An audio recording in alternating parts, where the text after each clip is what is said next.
Good afternoon, everyone. You are joining us for another episode of Business Acceleration Playbook, where we are bringing you the plays that you need to win in your business. And today we're talking business foundations again, and more specifically, some key resources for your success. And I'm joined today by my lovely co-host, Angela Buckley, and guest co-host, Tim Croll. Tim has actually been a guest on here before, so some people may be familiar with who Tim is, but I will let Tim jump in real quick and just kind of give the people who haven't had the chance of meeting you a little information about who you are. Wow, where do I start? So I come from the school of hard knocks. I think it'd be the easiest way. We've been through a lot of stuff. We've had a lot of highs and a lot of lows, and had a lot of really fun things, but it all comes down to the experience, and part of the experience is just how do we learn how to be able to be a little bit more successful? Basically, how do we define that success would be the start of it. And then how do we actually live into that success? So love it. I don't need to give you the entire resume, do I? I mean, can give you No, I think that's perfect. I mean, that people can hear you, and I'm sure they'll get to know who you are throughout this episode today. But I do want to give a shout out to Chanel Rose, who is unable to make it just because of some family personal reasons going on right now, and some well wishes to her family members that aren't feeling well.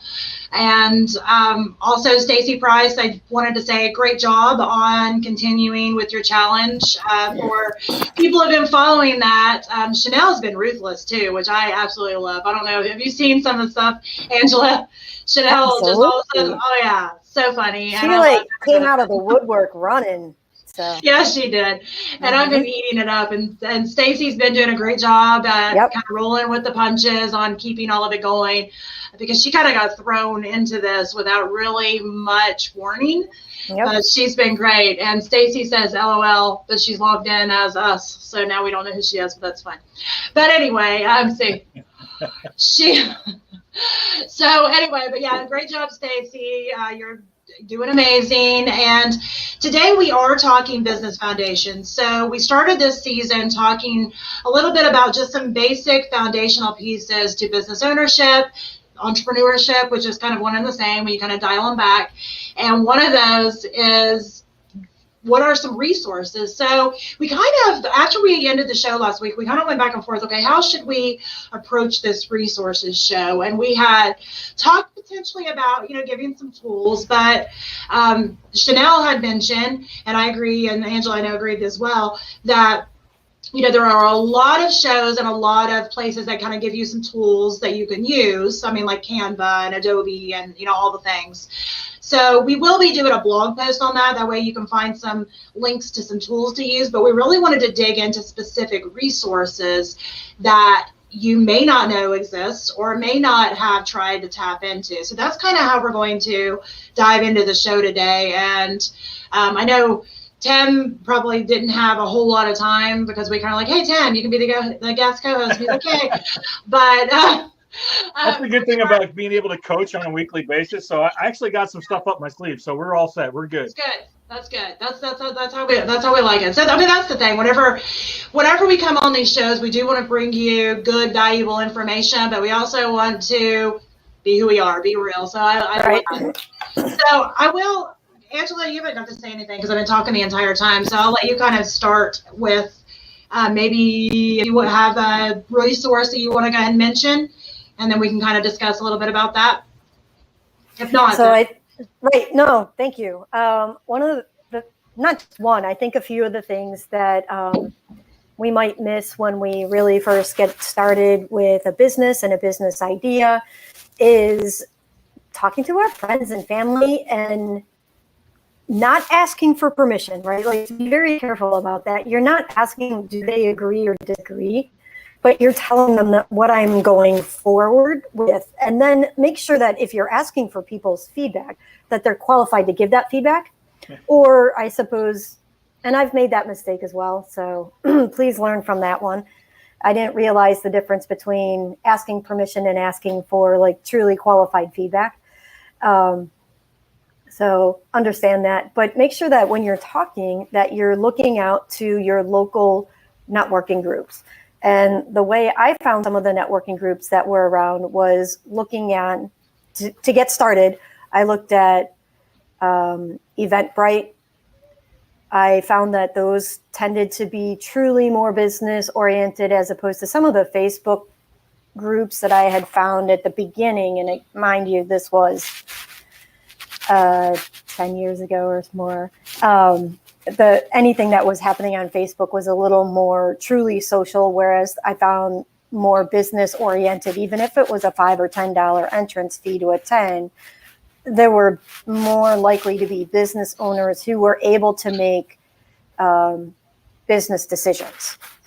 And that was significantly more helpful to me than finding a group of like-minded individuals, which is also important. But when I want some qualified feedback on my ideas, I need somebody that has the skill set and knows that market that I'm trying to crack into, right? So how do you get in access? So look at your networking groups that are in town.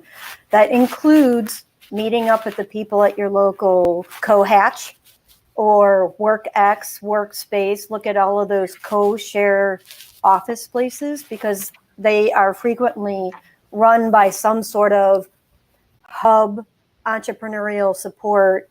And look at your local, if it's in a city. So I'm in Columbus, Ohio. We have some fantastic resources, not just in the co-working space, but also in the entrepreneurial development space. And those individuals and those resources often also have business plan writing and then also competitions that are associated with that. And those competitions result in money. Like, read that. That's free money in your pocket. So wherever you're looking, go to your county area. So I live in Columbus, Ohio area, Franklin County, but I work in Marion County for my day job. We have fantastic Chamber of Commerce. We have leadership development. It's called Marion Leadership. But within that, there are connections to our entrepreneurial areas and business development workshops and boot shops that are connected to those chambers that result in money in your pocket. So I would say start local, start small. Those are the people that know some things and are going to know more about what you're trying to do, and they're going to know your market. Start there. I love that. And I agree. I'm in Ohio. I'm about 2 hours from Columbus, but I agree. Columbus has some great stuff. The state chamber is great. I'm a member of it, and they have some great business resources as well. I live in the middle of nowhere. For people that know me, they already know that, but there still is a great chamber, and I can't say enough, get involved. Like, I know a lot of people try to use their chamber like an ATM machine. It's like, oh, well, I'll pay to be a member and then I'm just going to get all this money back. And that's not how it works. You have to, get involved and actually get to know what's going on. And that's how you really start to see how things work, or maybe where there's gaps, because it doesn't matter what chamber it is, whether it's a bigger city like Columbus or a smaller area like my county. It's a county chamber, which is Brown County, Ohio, a smaller area. There's always going to be gaps. And if you can see the gaps, and that could be a place where you can help, give value, you actually are making deeper connections. So I love that, actually. And I think we met in a networking group, or we met, where did we meet? It was in Covington. It was in Covington, but I think you put on, and I think it was through like Event Space or one of the. Because I started thinking about it. Wait, I think we met during one. So see. And I came down to Covington. I was in Cincinnati at the time, and I came down to Covington, and we met, and we were gonna kind of like launch that speaker bureau. Yeah. For basically, it was the little baby Business Acceleration Playbook when it was the precursor to the show. Yeah. Mm-hmm. Yeah. So that goes to show. We spoke at the state chamber. It's been a while. Yeah, I completely forgot about that until you were saying that. And I think that goes to show that you can make so many business connections. You can get an idea started. You can do so many things, and you just really have to figure out, number one, what's available, and number two, what's going to work for you. Because I know another thing that kind of goes along with trying to figure out joining chambers and all that stuff, you can join too many. And if you want to hear that story from me, just contact me. I'll tell you about how that went down. That's all I did. That is literally all I did, was go to meetings. And That doesn't pay well. We'll just say that. So Maria joins chambers and that has sounds children. fun. That's gonna be so fun. I'm gonna go do that. So then they think I know my entire calendar is full of like chamber meetings. But anyway, I digress. I love that idea, and that was another thing that I was hoping was going to be mentioned today. I also wanted to mention I have never personally used this. Now I was asked to be a mentor with SCORE, but I've never personally used it. So if one of you have used SCORE, maybe you can give some advice from that end of it. But okay, great. Well, I'll get you. So SCORE is great. They contact mentors. I had heard of it for years. They contacted me because there's nobody out here where I'm at, remember, in the middle of nowhere, that is doing it. So it's something that I'm going to be helping with, but I've never used it. But I started looking at it, and if I had known about it when I first started my business, holy moly, I would have used it.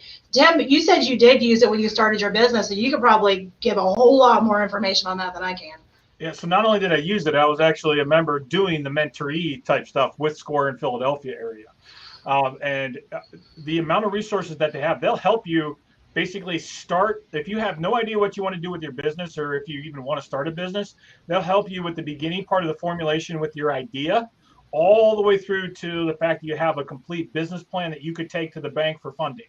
So, Yep. And anywhere in between there. And then what they do is they pair you up with somebody that's already gone through some of that stuff, creating a vision or a mission statement.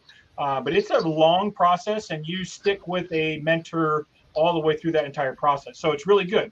Now, the cautionary tale. And in fact, Angela, if we can maybe kind of circle back onto what you just said, because I think this is really a powerful. You're right. There's a lot of tools, but there's two things that are always missing is number one, how do you ask and how do you qualify? And I think those are the two biggest things that we probably should touch on real briefly, because for me, I know you guys are talking about Cincinnati. I've been in large cities like Philadelphia area, and I've been in small cities like Gaylord, Michigan. And the number one thing that I found is you have to ask the right questions in the right manner in order to be able to get the type of help. And number two is you need to qualify the type of group that you're stepping into. So whether it's a chamber, Rotary Club, BNI group, whatever, is it the right group for you? Or unfortunately, sometimes Chamber of Commerce turn very political, or the Rotary Club becomes like an all boys club or an all girls club, and they don't actually help you. They're just kind of like a status symbol kind of a thing. So qualify is one. The second thing, when it comes to questions, I fell prey to this, where I would come in and I would say, and typically when you first start a business, your support group is your family, right? And so you go to your family and you say, hey, what do you guys think about this idea? And in essence, what you're doing is you're asking them to give feedback on an idea, but they're not entrepreneurs. They're typically, my dad, he was at the post office. He retired from the post office.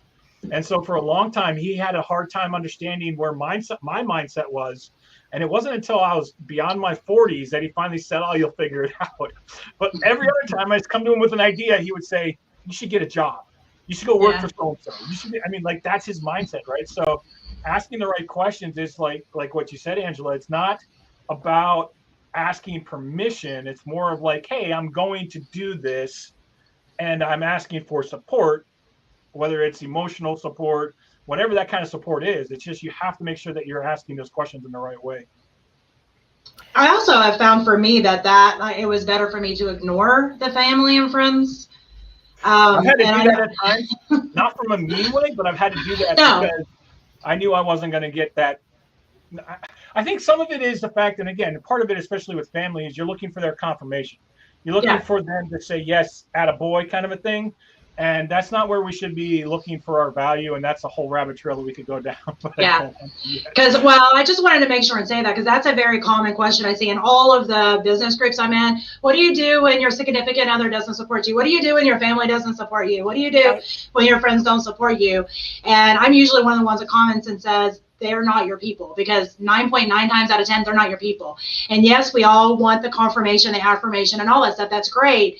But like you mentioned, Tim, they can love you, but they don't understand that type of support unless they've been there. And a lot of times their way of quote unquote supporting you is to say, why don't you just get a real job type of thing, which is the opposite of what you're needing to hear at that moment. So I think a lot of times it's surrounding yourself with like-minded people for that type of support, and not giving your family the quote unquote job of having to support you in your entrepreneurial journey when they don't speak that language. It kind of goes back to that love language type of thing, honestly. So I just wanted to go ahead and say that for the people out there going, well, my family didn't support me, because I know those people are out there.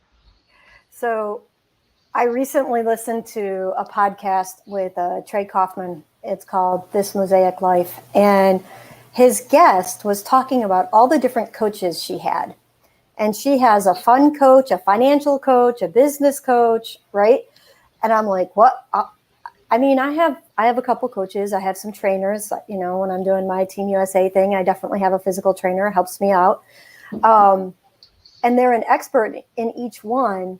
And your family, they're there to love you and kind of relax when you get back. They're not there to be your business coach.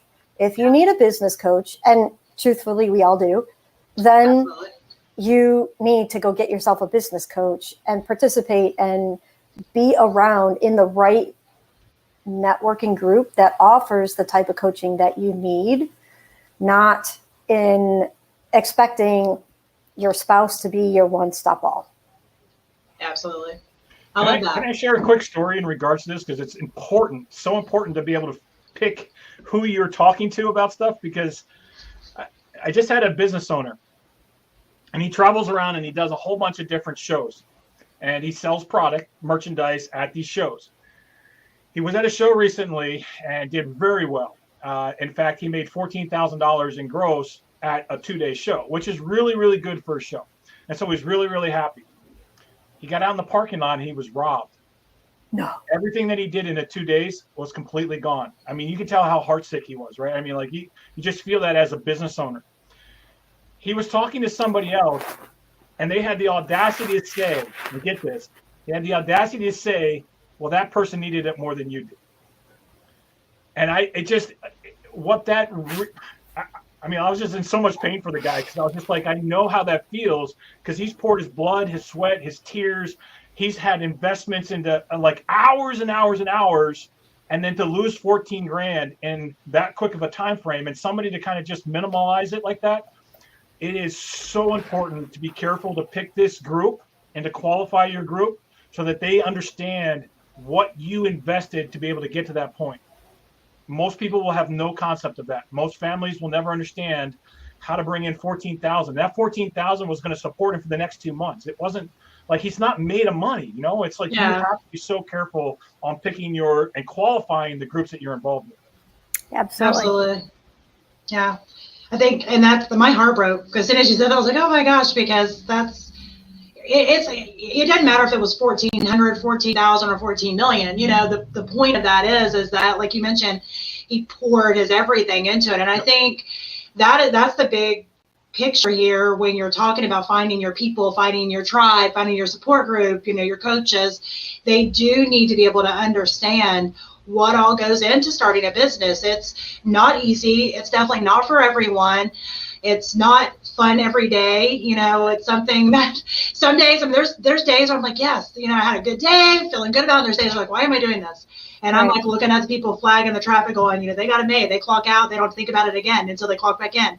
Because as a business owner, it never quits. There's no real quote unquote off time. You know, you have to force your mind to stop thinking about it, which is important to do, which is a whole other topic for another day. But I do want to jump in. I do want to mention a resource that I have found very useful personally, which is the Small Business Association, the SBA.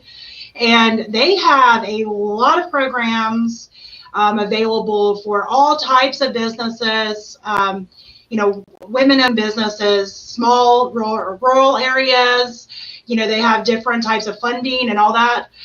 I mean, if you've never heard, which most people have heard of the SBA, but if you've never heard of the SBA, go to the SBA and at least, you know, search around and try to figure out what they do have to offer. You should be able to enter in your zip code and find your local, you know, SBA office to be able to find out specifically some resources that would be tailored toward your type of business in your area. But I have found that very helpful myself, to be able to be used as a resource. Have you all used SBA at all? Either of you? No. I don't qualify for the majority of SBA stuff. Okay. Well, and I think there are like requirements and all that kind of stuff that you have to meet, but I have found it very useful. In the politest way possible. They really like minorities. Yeah. Well, sorry. What else to say besides that? I've used it. I like it. So we'll just throw that up there. So there's a lot of minorities out there, and it's a great, useful, great tool. Just I've struggled as being a white male. They don't really like me all that much. They're like, go home, Tim. Just go home. No. So, sorry about that. But that's you're good. So what you were mentioning before we went live? You mentioned another resource that you had that you want to mention, and I said I had never heard of it, and told you to save it for when we went live. What was that you mentioned? 'Cause I already forgot what it was called. Yeah. So if your company has a service or a product that is or could be used under a government contract, but keep in mind when I say government contract, that doesn't mean that you're working for the Army or the Navy. It's not coming directly for the Senate or for the House or whatever. It's not that. There is a lot of funding that comes and gets channeled down through everything from your local colleges, your local high schools. Like there's funding that happens that is set aside specifically for what is considered government funding. The biggest challenge is most of us as business owners, we don't have any clue on how to be able to go about getting set up to be able to be approved or qualified or anything along that line. So there is an agency that is paid for by the government, and this is in every state. There's a slight difference, and I'll explain that in a minute. But there's an agency in every state that will help you gain government contracts. They'll teach you how to be able to find them, how to be able to source them, how to be able to apply for them. They'll teach you everything. And in our state, in Michigan, it's called PTAC. So it's Procurement Technical Assistance. Let me look it up, make sure I don't get it messed up here. Procurement Technical Assistance Center. So no matter what state you're in, you're going to find different ones. I know in Pennsylvania, I think they're called like PenTAC or PATAC, or there's things like that. But in every state, the procurement technical assistance centers, you call them up and say, look, I've got business. They'll help you figure out your SAMS code, all the different codes that are necessary to be able to bid on the government type jobs. They'll show you the list of them. And they have searches like if you are let's say you write curriculum for training courses. They will show you a list of all of the stuff that's ever been done in the past 100 years or so, and how much people charge for them, what you should be pricing them, like all of that stuff. It's almost stupid simple, and they'll spend as much time because they get paid by the government to make sure that you can assist and be able to actually apply for these government positions. I do have a question. So my company is SAM certified. I did that myself. Will they help even if you're already SAM certified? If it's only like new? I'm curious about that because I think I was telling you before we went live, I was trying to determine if I wanted to stay SAM certified or not, and I still don't know. So I guess I want to talk to them to see what the benefits would be. Yeah, for sure. I mean, so the SAM certification is definitely there, and you do have to commit your time. In other words, you have to be able to attend meetings and go to different. They actually, before COVID, they had live events where you would go and meet the buyers, and they would have all of the buyers basically lined up, and you would just schedule meetings, go from one to another. Well, oftentimes they're on military bases, or they're on some kind of like Michigan University or state of Michigan. A lot of times they set those up. But the PTAC assistant or the PTAC officer, they'll tell you about all that stuff. They'll give you all that information. You don't have to go anywhere except for that one person, and that is their entire job, is to help you navigate the government system. Now, absolutely, yeah. Now the cool thing is, and this applies to everybody. This is where I was able to do it too. It's not just, I mean, yes, minorities do have a little bit more of an advantage if you're a veteran, if you're a female-owned business, but they also have a significant portion of money set aside for what they classify as small business. And that, it doesn't matter what gender, race, or anything, that you qualify for because you are classified, well, I would say probably everybody listening is a small business. Because anything that is a big business, I mean, you're talking 500 plus employees. Yeah. So anybody under 500 employees is a small business. Yeah, that's great to know because it can be overwhelming. I know it took a while to get SAM certified because I didn't know what I was doing. I figured it out, but then by that point, well, see, that would have been great. I wish I thought, see, you all now, if you want to get SAM certified, this is what you want to do because it took a while to do it myself. And then by that point, I was busy enough. It's like, I didn't even have time to look further to say, is it worth staying? Is it not? And all that. I've been SAM certified now for 3 years. So anyway, yeah, that's a great resource. And I also looked to see what it's called in Ohio. I don't know what it's called, but I'm going to. Yeah, every state's going to be a little bit different, because I know I worked and I coached a couple people in Pennsylvania. It was called one thing. In Pennsylvania, a couple guys in Georgia, it was something completely different in Georgia. So, but at the core of it, if you go on Google, Procurement Technical Assistance Center, something will come up, and I would suggest to refine that search to your state. So for Michigan, for Pennsylvania, for Ohio, for wherever you are, do that search specifically in that area, and then they'll give you basically all the assistance that is necessary. If you go to, it's called a capability statement. I actually have an example of this on my website if anybody was interested or even cared about this. This was completely designed by the PTAC officer. I didn't do anything. All they did was say, here, this is how we would write it. And then they wrote it for me. I was like, sweet, okay. So now when I go and so now when I go and I talk to a bidding agent or an officer that's in charge of giving out the bids, they say, okay, what are all of your, and then they use these high level words and acronyms as the government always does. And I lay down my capability statement and it has all of their language in it. It has all of the numbers in it. It has everything, cage code, DUNS code. These are PSC codes. These are services as far as performance. And then I've got NAC codes. And then so you don't need to know all that. They'll help you with it.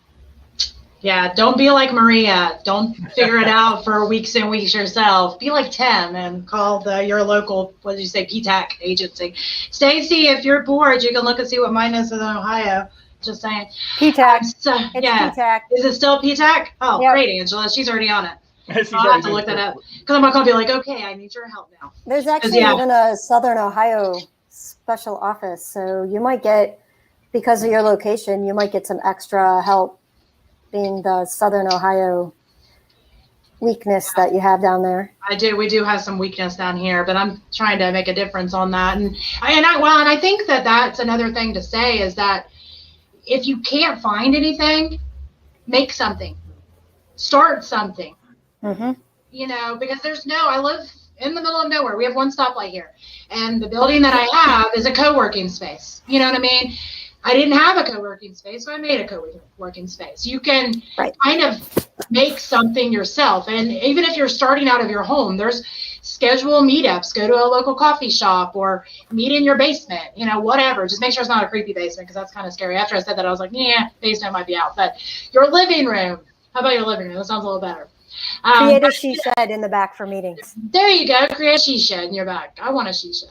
I want a she shed. So... yeah, and Stacy, I think that's Stacy again. Yes, I'm in Southern Ohio, child. I think that's I think it's you. So anyway, yeah, I think that, if you can't find a resource in your area to work at, then create something. I think we get in they get the idea in our head that we have to make it big and grand and huge and all these things, and that's not what it is. Actually, some of my best meetup type of scenarios have been like bonfires or like hikes.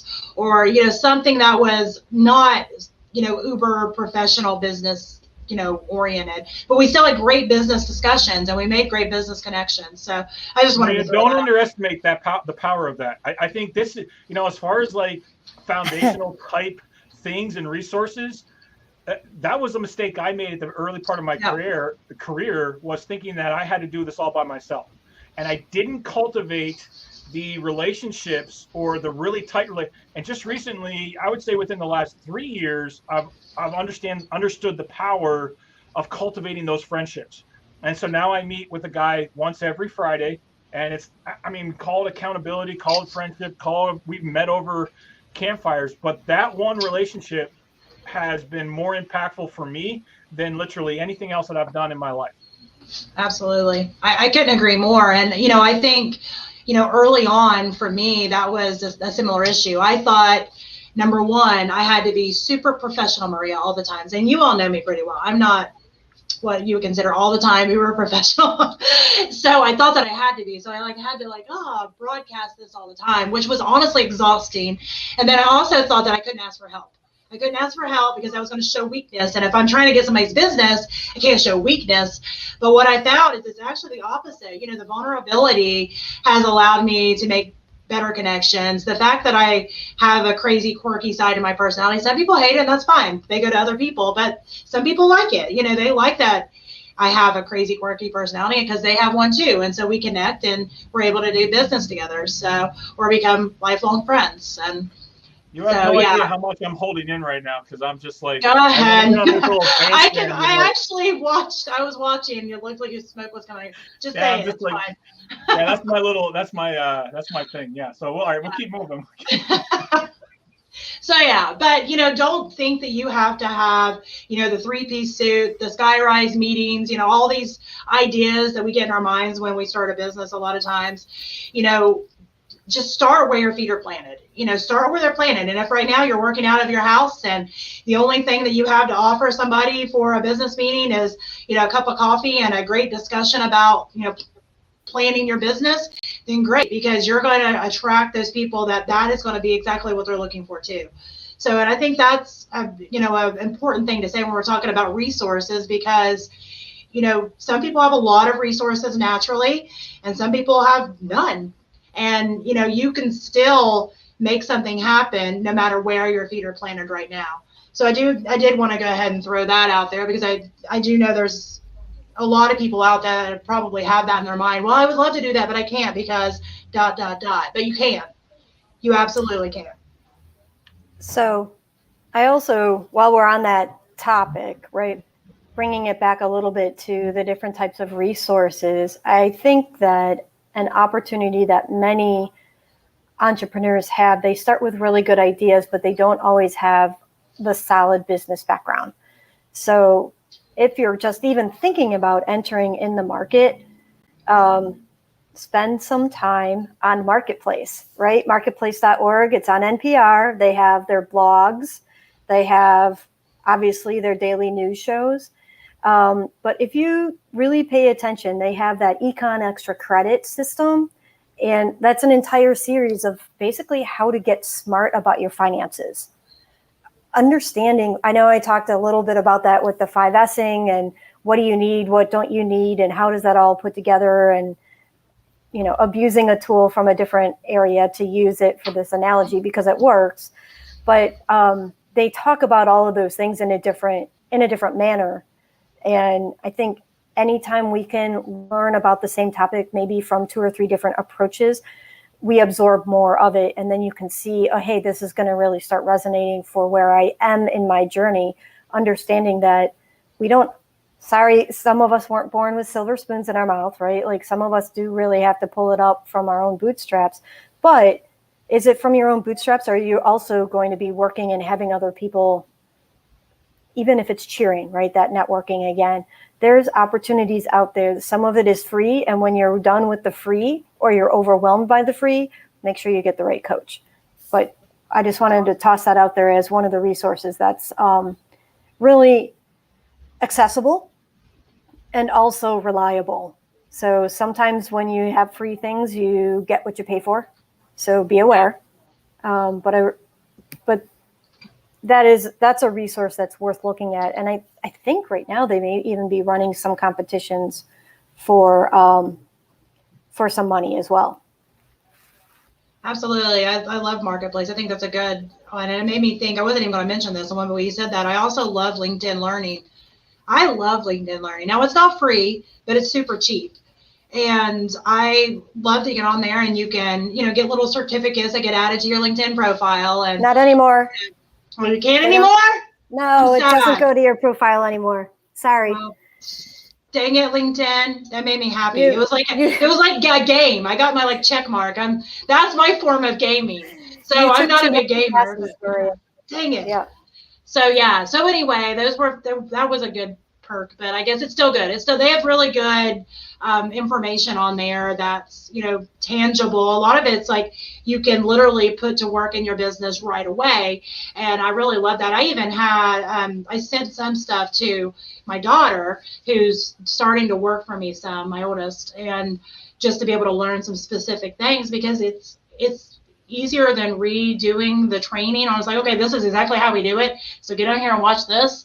There's a lot of great resources on there. And I think I pay, it's like $49 a month or something like that is what I pay for the professional version of LinkedIn and LinkedIn Learning Together. It's something like that is what it ends up being. But so yeah, so I'm going to give you 6. You ready? Yeah. Mm-hmm. Okay. Number 1 is 360 training. It's an online course. You just have to look it up. It talks about IT, service, software. So there's a lot of programs available. 360 training. Number 2 is Udemy, depending on how you pronounce it. Udemy. U-M-Y. Yeah. Number 2 is Khan Academy or Khan Academy, depending again. It's K-H-A-N. Yeah, Khan. And I like Khan. Coursera is C-O-U-R-S-E-R-A. And these are professors from Stanford that created that. Then you have LinkedIn Learning, which you just talked about. Skillshare is another one. edX is another. That you can actually, all of those are free online courses. And if you lose out on any of those, you go to YouTube and you type in what you're looking for, and you can get a ton of courses from there. So there's awesome. 6 or 7 right away. Right. That's really great. Some of those I've not heard of. I'm going to have to rewind this later. The TEDx, what was that one? I haven't heard that one. Yeah, EDX, edX. edX, okay. Mm-hmm. Yeah, and it's just, some of them are paid, so don't be surprised when you go there. Some of them are paid, some of them are not, some of them are free, some of them have subscription. They're all different, so just whatever works for you. It may not work for everybody. And for example, the Khan Academy is really more of your mathematics, your grammar, your like that kind of stuff. It's more educational formatted. It may not be what you need, but I use it for my kids. So I use it for my kids too. That's why I knew it. We use it for our frontline leaders, right? I had some leaders, they never had to write before, truly write, and I was like, listen, my friend, this is not a text message. Yeah. We actually have to type the full word when we send emails to CEOs. So we've used that. Those are some great. There's also study.com. Have you heard of Study? And some of those are actually accredited. So if maybe you're working toward a degree or maybe you're going to in the future, there are some that are accredited programs on study.com that go towards specific. There's so much out there anymore. The one, if you're going to do copywriting, Mike Kim is another great resource. He has training classes that go all the time. He's been working with Michael Hyatt, John Maxwell. I mean, he's done some of their copy for their stuff, and he teaches. Yeah, so Mike Kim is another great one. There's so much out there. There really is. And I mean, there's so much out there that could be overwhelming, though. And I think that's, part of it. I sometimes even still, if I'm looking for something because I'm trying to add to something, I can get overwhelmed by all the things. And, when I start to feel like that, I always find it helpful to kind of just trace it back, try one thing, because there's nothing wrong with trying it. And if you like the way the layout is, if you like, the way it functions, if it works for you, great. And if it doesn't work for you, great. That doesn't work for you, and push it aside and move on to the next thing. But don't get kind of stuck in that limbo of all the choices and you choose none of the things. So I know that one person. I've done it. So I've got a ton more resources that I use on a daily basis, so I don't want to steal the time. But you tell how much. We've got about 20 minutes. So if we want to kind of circle through again, I do want to say Stacy's been talking. So, and I don't know who that was that came up on here because Stacy says it wasn't her. But yes, I'm in Southern Ohio. But Stacy said that she feels like she has to do the business things by herself and to be quote unquote business Stacy, but she's not 100% business Stacy. Well, I think that's the thing. None of us really are. I have, worked with CEOs of Fortune 500 companies, and I can guarantee you nobody is 100% business, whatever their names are, at any point of the time, all the time. So it just, you have your moments where you know how you need to show up. And, as long as you're staying your authentic self while you're showing up, you're not undermining any part of your personality at all. We all have different layers to ourselves. I have no problem knowing if I have to go in front of a big business meeting that I can't crack my silly jokes and I have to, be professional because I know who my audience is. And I think that's the biggest thing, know your audience. And, if you're in front of people that aren't going to be okay with your quirky, silly stuff, keep that at bay. It doesn't mean you can't be yourself. It just means that be a little bit less of yourself for that moment. But, it's okay. So, all right. So, Tim, you can go ahead and, since you're the guest, you can go ahead and share some more that you had to share. And then we'll go to Angela. And then if there's any more time, I've got a few more things I can share too that I had written down. So on networking aspects, the tools that I use for networking, number one is I typically try to network through LinkedIn for business purposes. And then what I do is, this is kind of the way that the funnel goes, is I use networking for the LinkedIn, and then I use calendly.com to be able to schedule my networking calls. So it's a tie together of networking with LinkedIn, and then I bring in the Calendly as another tool to be able to schedule and keep track of my calendar. As long as Calendly is linked with whatever calendar that you're using, I personally use my Gmail calendar. Other people use different things, but that's my preference. Another networking tool that I use is called Lunch Club. And that is every week we can get on. You can do as many or as few as you want. But frankly, you can meet people all over the world on Lunch Club and have about a 30-minute to 45-minute networking meeting. You can qualify people in there. You can narrow it down as far as who you want to talk to. And then they rate those. And it's just been a really great thing.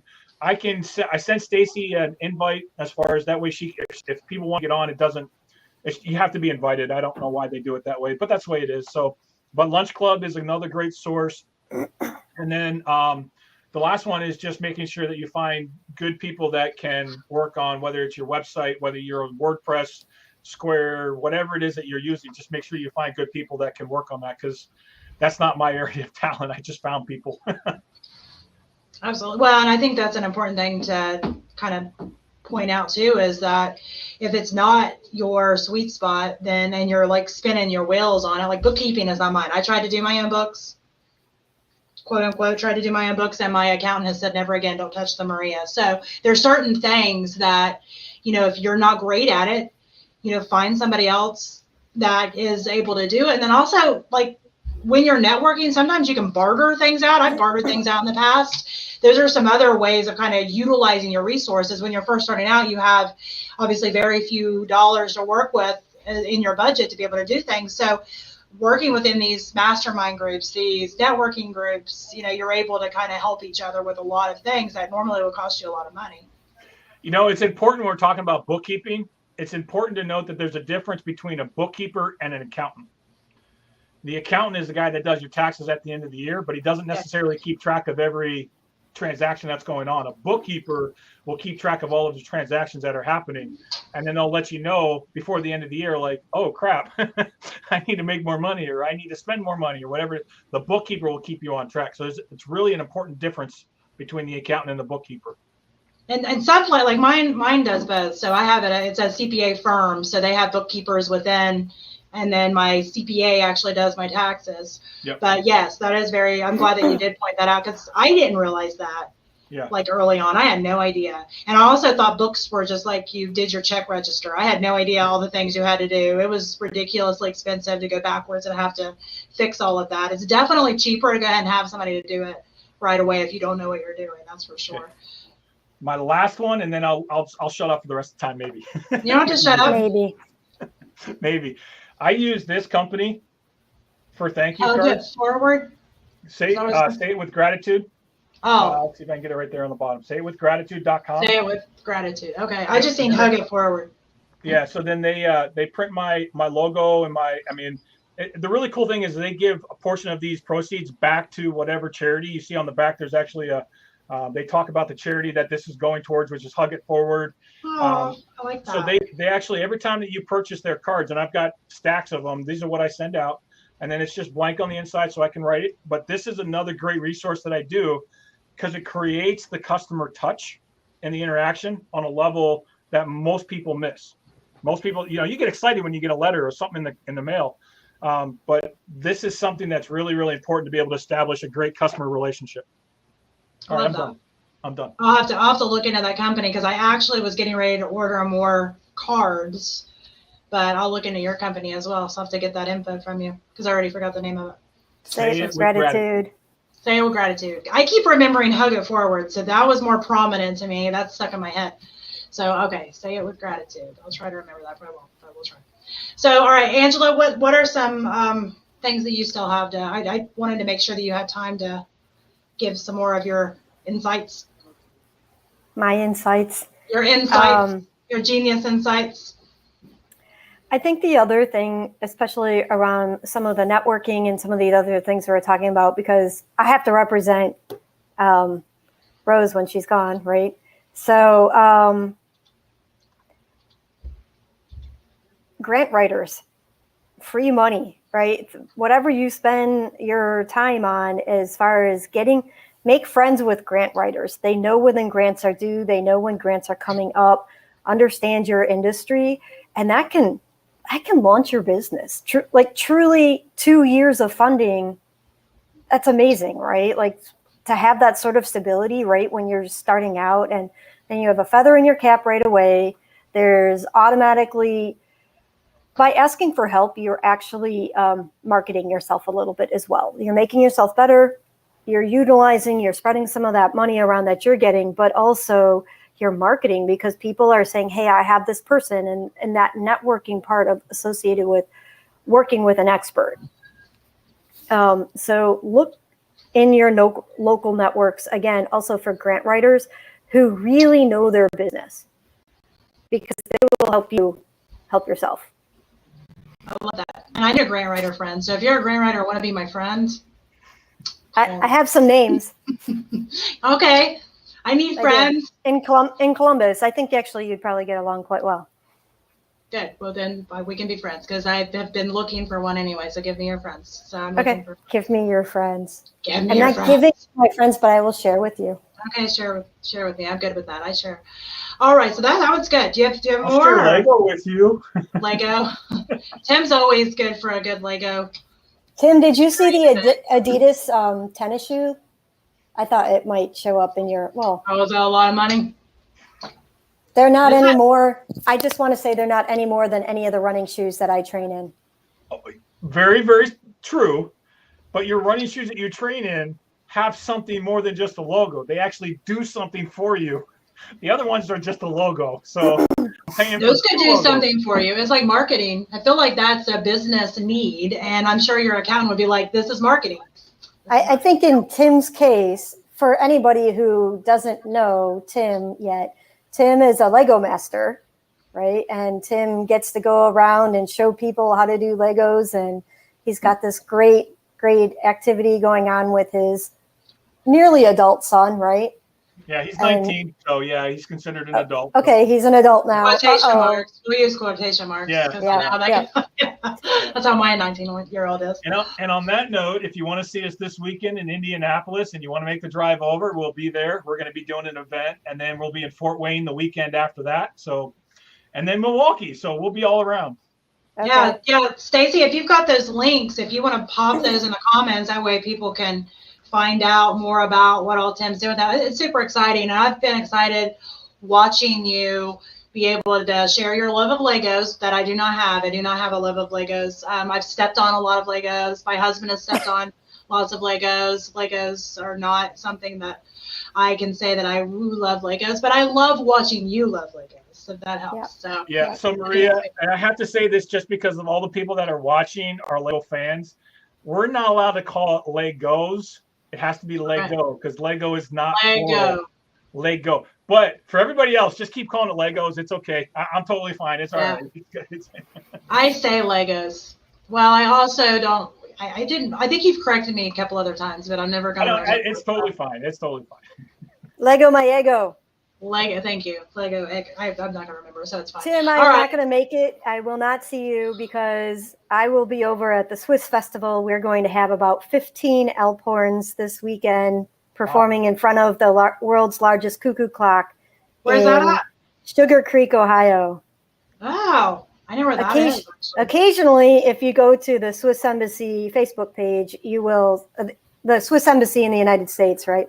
You will see my picture in front of the world's largest cuckoo clock with my 12-foot, 8-inch long Alphorn.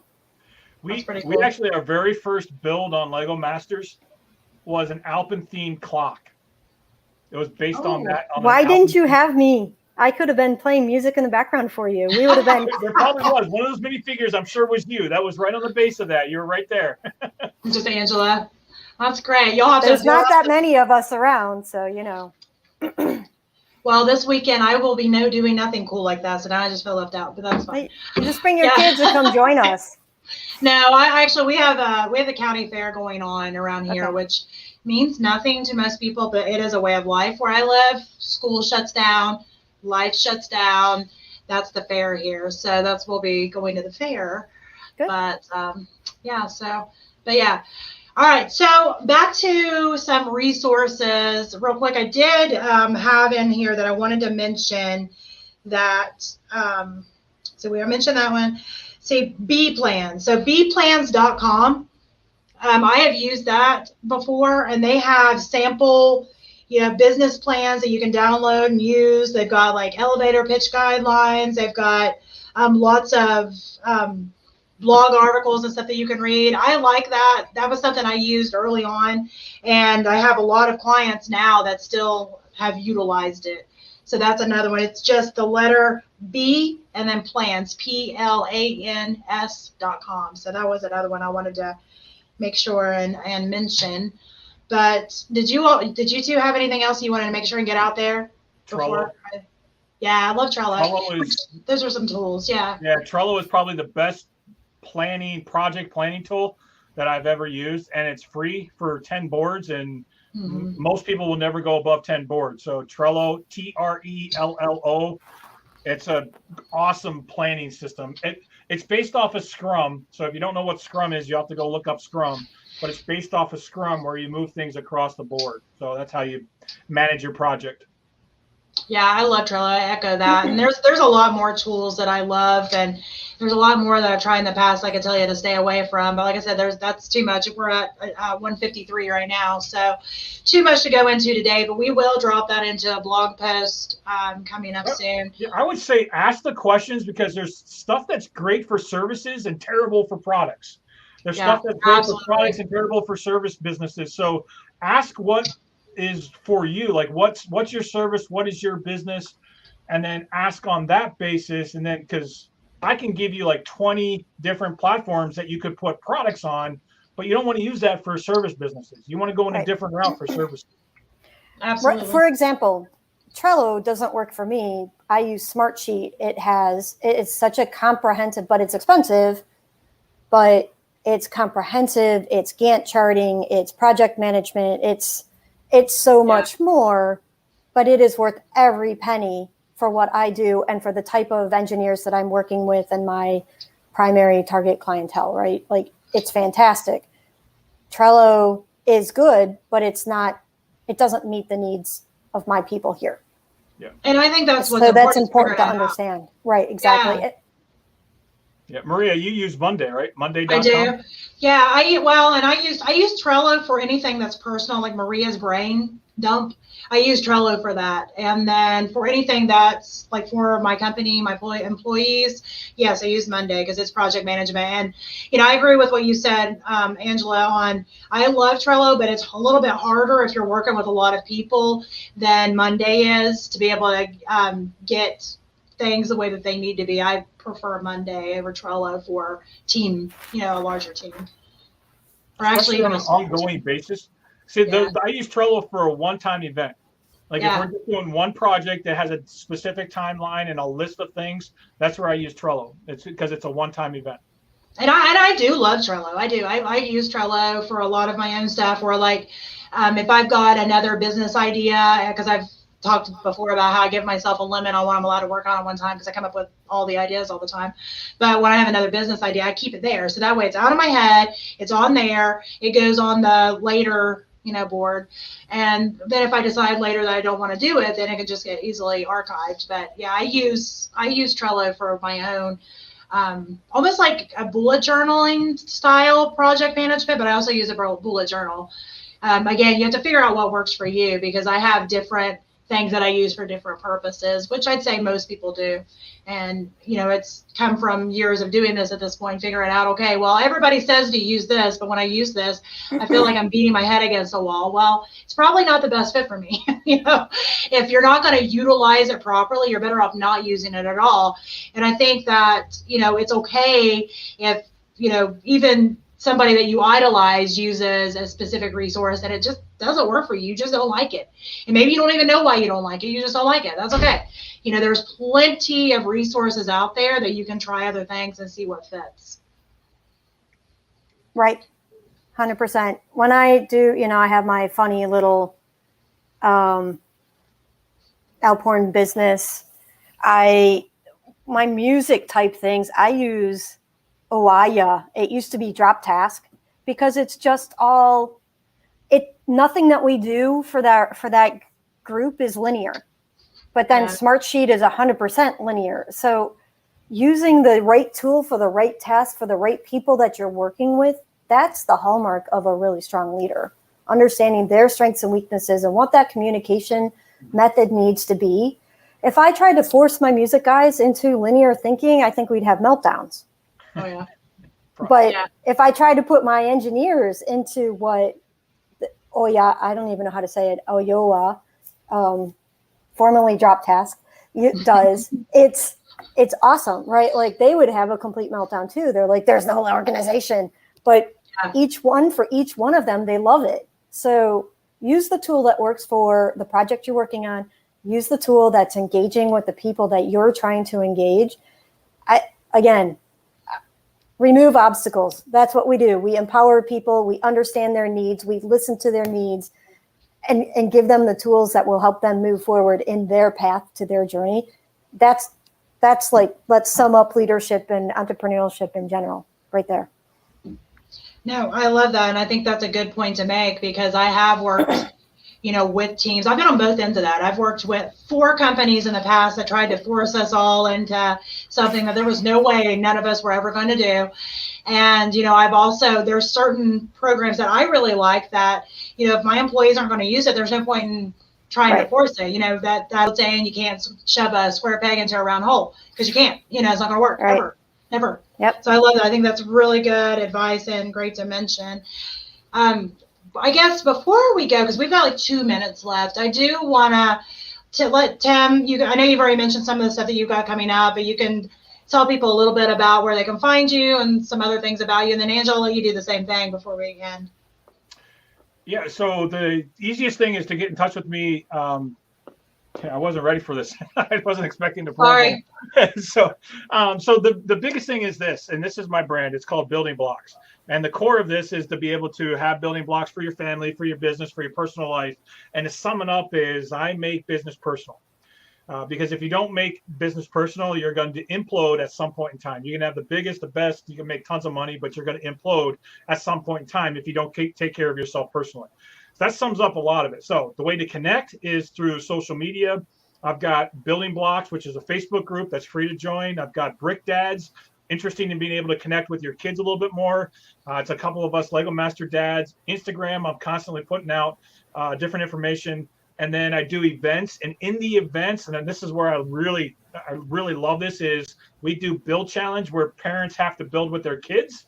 And that's a challenge that they have to work on together. There's some prizes and stuff that ends up being at Brick World or at Comic-Cons or stuff like that. So I love doing that within the event arena and talking a little bit about how do you craft your narrative versus hearing the world's narrative that's often not true. So there. Great. Good stuff. All right, Angela. You can find me on Instagram at Creatively Efficient, and we talk about how to use kind of standard tools in creative manners. So maybe you take your strategic thinking and apply it in different tactical situations. And then Angela J. Buckley, if you're interested in all my random music and fitness endeavors, and some family things too, because I have a pretty cute kid. I'm biased 100%, but I love him. He's cute. Thank you. He's not mine, and I think he's cute. So isn't it National Sons Day? So got to give him a shout out. I don't know. I can't keep up. I thought it was the other day. I keep saying this stuff. It's too much pressure. That is too much pressure. We need to stop this. I can't. I ended up just doing them both the same day because I was like, okay, well, I don't want to miss the boys. I already did the girls. So I don't know. It's just too much pressure. But we need to stop the made-up holidays. I can't take it. But that's another. I only have a son, another day. so I'm good. But you can primarily Instagram is a great way to get me. I do have a Facebook page for Creatively Efficient as well. I post in there I will respond to you if you catch me at any of those locations. And then my leadership website is called Strength in Nature. So, which is awesome. It's a great program. So yeah. So, and for you all that probably already know me, you can see me here at Business Acceleration Playbook on Tuesdays at 1 p.m. Eastern Time, and also have a podcast called Successfully Chaotic. So check back next week. Let's see, next week at 1 p.m. What is the next week's show? I seen it earlier and then it jumped out of my brain. I forgot. Next week we will be doing premium branding and teaching you how to stand out. That's a big thing we get a lot of questions about because there's so much stuff all the places. So we'll be talking a little bit specifically about branding and how you can stand out in the sea of all the things. So make sure you tune in next week. And thanks, Angela and Tim, for being on today. And shout out to Chanel and Stacy. And we'll go ahead and shout out to Coach Ray as well. And next week, see you at 1 p.m. Eastern Standard Time. Bye. Thank you.